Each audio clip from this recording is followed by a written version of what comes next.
ఇప్పుడు ఒక సర్క్యూట్ తయారు చేసా. బేసిక్గా ఇది ఆన్ కావడానికి ఒక 3.8 వోల్ట్ కావాలి, ఇది ఆన్ కావడానికి 3.8 వోల్ట్ కావాలి. ఇప్పుడు ఈ సోలార్ ప్లేట్ నుంచి ఒక 5 వోల్ట్స్ వస్తుంది.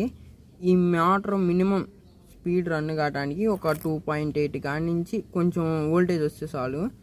దీనికి కెపాసిటర్ కూడా ఉంది కాబట్టి కొంచెం ఆన్ అవుతుంది. ఇప్పుడు ఏం సోలార్ ప్లేట్ నుంచి కరెంట్ వచ్చినా కానీ ఏం రన్ కావట్లేదు కదా.